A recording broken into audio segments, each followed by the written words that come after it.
आज मैं पुनः फिर ये वीडियो वैसे स्टूडेंट्स के लिए शूट करने जा रहा हूँ जो स्टूडेंट्स क्लास 12th में अपनी पढ़ाई BA CB बोर्ड से कर रहे हैं। और आपको पता होगा कि आने वाले आपके इंग्लिश एग्ज़ाम में कुछ क्वेश्चंस फ्रेजेस से भी पूछे जाते हैं। तो आज रस मैं आपको फ्रेजेस पर ही कुछ बेस्ड ऑन कुछ MCQ की चर्चा करूँगा। अभी आप इसमें देखेंगे कि इसे बनाते कैसे हैं।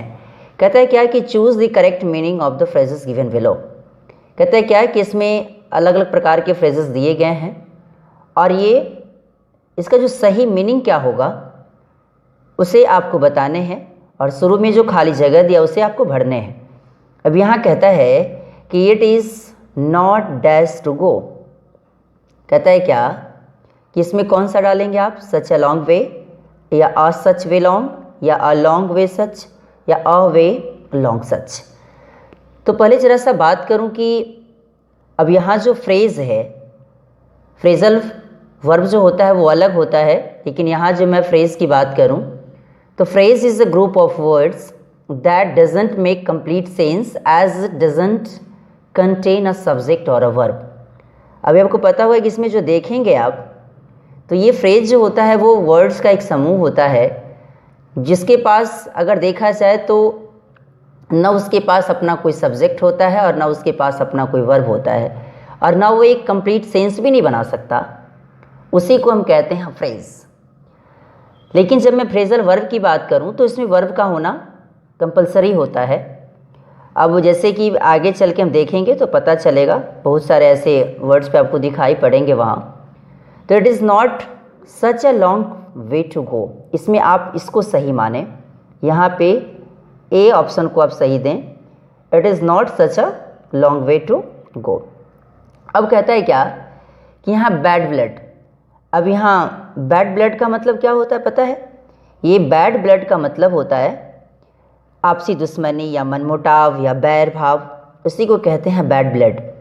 अब यहाँ जो ऑप्शन के तौर पे दिया है उसका मतलब क्या है कि अनफ्रेंडली फीलिंग्स है या नॉट से एनीथिंग है या फुल ऑफ ग्रजेस है या नॉन ऑफ दीज है। आप क्या लगाएंगे ये बैड ब्लड के लिए? तो ये बैड ब्लड के लिए आपको लगाना चाहिए, क्योंकि अनफ्रेंडली फीलिंग्स मतलब क्या कि मनमुटाव हो गया होगा, द्वेष हो गया होगा, उससे बैर हो गया होगा, तो इसी को तो बैड ब्लड कहते हैं। अब कहता है कि एबव ऑल। एबव ऑल के लिए क्या मतलब लगाएंगे आप?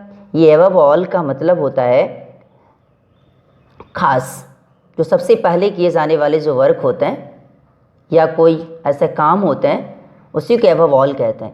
मतलब क्या है कि यहाँ ऑप्शन के तौर पे देखा जाए तो most important of all, related to मतलब उससे संबंधित, सडनली अचानक, डिटरमाइंड मतलब किसी काम पे बिल्कुल डिटरमाइन हो जाना।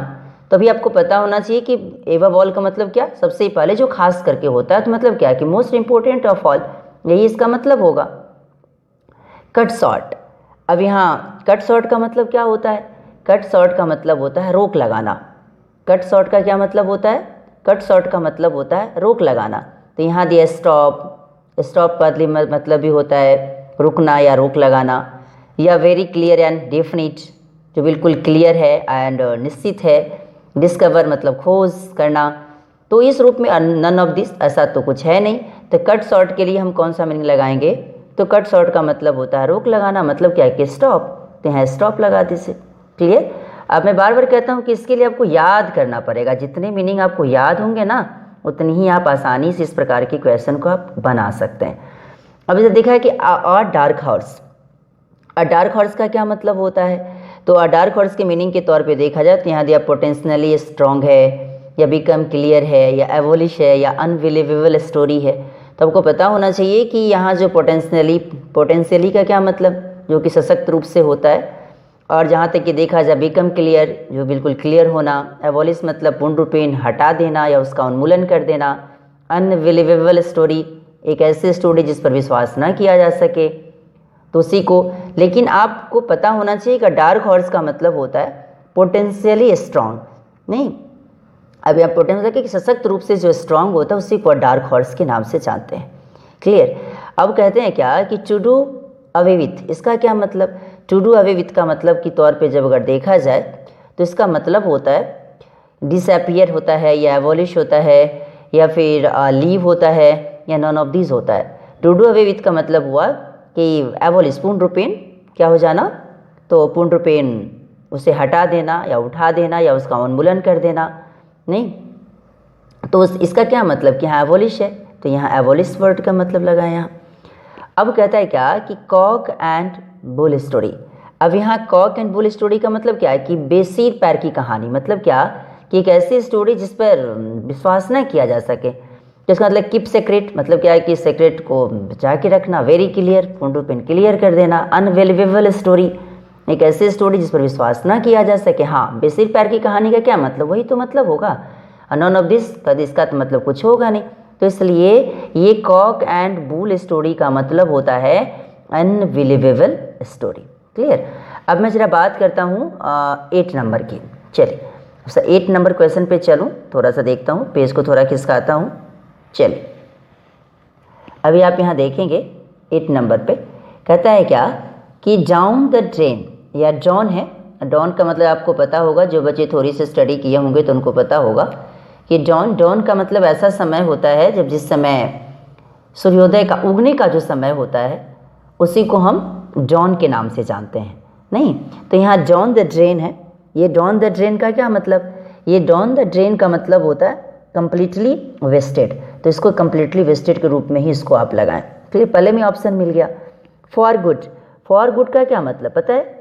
फॉर गुड का मतलब होता है, फॉर गुड का मतलब होता है सदा के लिए। तो सदा के लिए तो मीनिंग आपको पता होना चाहिए ना कि इसका मतलब क्या। तो फॉर गुड का मतलब तो सदा के लिए, तो इसके लिए हम वर्ड क्या लगाएंगे, फॉर एवर। फॉर एवर का मतलब भी होता है सदा के लिए। टू बी अ विक्टिम, कि किसी का एक शिकारी होना, शिकार बन जाना उसका। इजली गेन्ड, आसानी से लाभ हुआ। नन ऑफ दिस, क्या ऐसा भी है क्या? नहीं, इसका मतलब होता है फॉर एवर, सदा के लिए। अब कहता है कि in the soup, in the soup का क्या मतलब? इन द सूप का मतलब होता है मुसीबत में। क्या मतलब इसका होता है? मुसीबत में। तो मुसीबत के लिए हम कौन सा वर्ड लगाएंगे? तो देखिए इमिडिएटली, जल्दी। इन ट्रबल मतलब मुसीबत में। स्पीकिंग सीरियसली, बिल्कुल सीरियसली रूपों से बोलना। नन ऑफ दिस, इसमें हम क्या लगाएंगे? तो आपको पता होना चाहिए कि अभी जस्ट मैंने कहा कि मुसीबत में का मतलब ही होता है इन द सूप, तो इसके लिए इन ट्रबल लगाएं। क्लियर। ट्रबल मतलब ही तो मुसीबत होता है। अब यहाँ कहता है कि to keep in touch with, इसका क्या मतलब? To keep in touch with का मतलब क्या होता है? तो to keep in touch with का मतलब के तौर पर देखा जाए तो इस चारों ऑप्शन को पहले देखते हैं कि टू रिमेन इन कॉन्टेक्ट है, क्या कॉन्टेक्ट में बचा होना। कंटिन्यू समथिंग, किसी काम को लगातार करते चलना। नो कम्प्लीटली, पूर्ण रूपेण जानना। या स्पीकिंग सीरियसली, सीरियसली रूपों से बोलना। इसका क्या मतलब होगा? तो आपको पता होना चाहिए कि टू रिमेन इन कॉन्टेक्ट मतलब क्या, किसी के कॉन्टेक्ट में बचा होना, नहीं, या कॉन्टेक्ट में ही रहना, उसी को to keep in touch with कहते हैं। अब जरा सा बात करते हैं क्या, ब्रिंग अबाउट। अब यहाँ ब्रिंग अबाउट का क्या मतलब? ब्रिंग अबाउट का मतलब होता है कुछ कारण से कुछ करना। तो भी आपको पता होना चाहिए कि ब्रिंग अबाउट है, तो ब्रिंग होता है यहाँ कॉज से है, किससे है? यहाँ ब्रिंग आउट मतलब कॉज से है, तो कॉज के माने। प्रोड्यूस मतलब पैदा करना, डिजॉल्व है, अकर है, तो ये अकर वर्ड का मतलब से पहले इसको कॉज से ही आप समझें। अब यहाँ 30 नंबर पे चलूँ तो 30 नंबर जो क्वेश्चन कहता है वो कहता है कैरी ऑन। अब यहाँ कैरी ऑन का क्या मतलब? अब यहाँ कैरी ऑन की जब मैं बात करूँ तो कैरी ऑन का मतलब एक्वायर से है, या फिर रिजेक्ट से है, या अकर से है, या मैनेज से है। तो अभी आपको पता होना चाहिए कि कैरी ऑन का मतलब होता है संचालन करना। क्या मतलब इसका मतलब होता है? संचालन करना। तो संचालन करने का क्या मतलब? मैनेज। तो यहाँ 13 का जो आंसर होगा वो किससे होगा? मैनेज से होगा। अब यहाँ एक्वायर है तो जगह लेना, रिजेक्ट मतलब पूर्ण रूपेण उसे छोड़ देना, अकर मतलब कुछ घटित होना, मैनेज मतलब संचालन करना, तो मैनेज ही तो लगाएंगे। Cast aside. अब यहाँ कास्ट असाइड का मतलब पहले समझें कि कास्ट असाइड का क्या मतलब। तो अभी आप यहाँ देखते हैं कि यहाँ कास्ट असाइड का मतलब रिजेक्ट से है, या एक्सपेल से है, या सक्सीड से है, या फिर प्रोड्यूस से है। तो कास्ट असाइड का मतलब की जब मैं बात करूँ तो कास्ट असाइड का मतलब होता है कोई भी सामान को पूर्ण रूपेण रिजेक्ट कर देना। तो यहाँ कास्ट असाइड का मतलब किससे है? तो रिजेक्ट से है। अब जरा बात करूँ 50 नंबर क्वेश्चन की। 50 नंबर जो क्वेश्चन वो कहता है क्या, ड्रॉबैक। ड्रॉबैक का क्या मतलब? रिसीट से है, या सबमिट से है, या ट्रांसफ़र से है, या फिर नॉन ऑफ दिस से है। तो ड्रॉबैक के बारे में पता होना चाहिए कि ड्रॉबैक का क्या मतलब होता है। तो ड्रॉबैक की जब मैं बात करूं तो यहाँ ड्रा बैक की ओर जरा देखूँ तो ड्रा बैक का मतलब होता है पीछे हट जाना या वापस लेना। तो अभी आपको पता होना चाहिए कि अब यहाँ रिसीड का क्या मतलब होता है। रिसीड का भी मतलब होता है कम होना या पीछे हटना। सबमिट मतलब किसी भी सामान को पूर्ण रूप में जमा कर देना। ट्रांसफ़र मतलब क्या, एक जगह से दूसरे जगह उसको भेजना। तो आपको पता होना चाहिए कि 15A मतलब क्या, ड्रॉबैक मतलब क्या, ड्रॉबैक का मतलब होता है पीछे हट जाना या वापस लेना। तो रिसीड का भी मतलब तो वही होता है, पीछे हटना या घटना, तो इसलिए रिसीड वर्ड को लगाएं। अब जैसे देखते हैं क्या गिव अप। गिव अप मतलब क्या होता है, गिव अप का मतलब होता है हार मान लेना या त्याग देना या छोड़ देना। तो उसी रूप से जब मैं बात करूँ सरेंडर, हाँ सरेंडर मतलब ही तो होता है हार मान लेना। ट्रांसफ़र मतलब ही होता है क्या, छोड़ देना, एक जगह से दूसरी जगह भेज देना। अरेंज मतलब क्या, किसी भी सामान का जो अरेंज करते हैं या किसी भी काम का जो अरेंजिंग करते हैं आप, तो ये अरेंज करना। नन ऑफ दिस, अरेंज मतलब क्या कि उसे व्यवस्थित करना। अब यह देखा जाए तो यहाँ गिव अप मतलब क्या होता है, अपने आप से हार मान लेना। तो इस रूप से, या त्याग देना तो उसका मतलब सरेंडर, सरेंडर मतलब लगाएं इसका मतलब। कीप बैक, कीप बैक का क्या मतलब, कीप बैक का मतलब होता है कि कीप बैक मतलब क्या कि पीछे रखना या पुनः उसी कक्षा में पढ़ाना या रोक रखना। तो अब यहाँ कीप बैक है, कीप बैक का मतलब क्या है कि यहाँ कंटिन्यू लगाएंगे या कंट्रोल रखेंगे या फिर कंसील रखेंगे या सप्रेस रखेंगे। तो यहाँ पता होना चाहिए कीप बैक। कीप बैक का मतलब इस सेंस में अगर देखा जाए तो इसका मतलब होता है कंसील, मतलब क्या है कि उसे रोक के रखना, अर्थात उसे छुपा के रखना। तो इस रूप में आप ये लगाएं। अब यहाँ दिया पुट ऑन। पुट ऑन का क्या मतलब, 18 नंबर क्वेश्चन में पुट ऑन का मतलब होता है, देखा जाए तो पुट ऑन का मतलब होता है बनावटी या नाटक प्रस्तुत करना या आगे बढ़ाना। तो उसी रूप से जब देखा जाए कि एज्यूम, एज्यूम का क्या मतलब, तो यहाँ एज्यूम का मतलब ही देखेंगे। तो एज्यूम का मतलब अगर 18 नंबर क्वेश्चन पे देखा जाए तो पुट ऑन का मतलब एज्यूम से है। Clear. Run out of, run out of का क्या मतलब, रन आउट ऑफ का मतलब होता है कि खत्म कर देना। मतलब क्या है कि एक्सहॉस्ट वंस स्टॉक ऑफ, मतलब पूर्ण रूपेण जो खत्म हो जाता है उसी को हम कहते हैं रन आउट ऑफ, मतलब एक्सहॉस्ट वंस स्टॉक ऑफ। तो इस रूप में 19 का आंसर आप यही लगाएं। अब यहाँ दिया टेक ऑफ। टेक ऑफ का क्या मतलब, टेक ऑफ की जब मैं बात करूँ तो टेक ऑफ का मतलब होता है उसे निकालना या अलग करना या उड़ना या उसे हटाना, रिमूव करना। तो इस रूप में देखा जाए तो यहाँ बेगिन तो होगा ना, बेगिन मतलब होता है शुरुआत करना, रिजेक्ट मतलब उसे पूर्ण रूपेण रिजेक्ट कर देना। इंसाइट है दूसरे की बात, इंसाइट मतलब उकसाना या भड़काना। रिमूव मतलब क्या, पूर्ण रूपेण उसे हटा देना। तो इस रूप में 20 का जब आंसर देखा जाए तो 20 का मतलब किससे है, रिमूव से है। क्लियर। 21 की जो मैं बात करूँ सेट अपार्ट, सेट अपार्ट से किसका मतलब रिजर्व है या रिजेंबल है या ऑक्यूपाई है या रिमूव है। तो 21 का आंसर के तौर पे देखा जाए तो सेट अपार्ट का मतलब होता है रिजर्व। क्लियर, तो रिजर्व रखें। अब देखा जाए कि 22 में जो क्वेश्चन है उसका मतलब क्या है, तो क्या होता है कि I was dash to go back home. अभी हम क्या लगाएंगे, इन एन इंस्टांट या इन फैक्ट या इन अ हरी या इन फोर्स।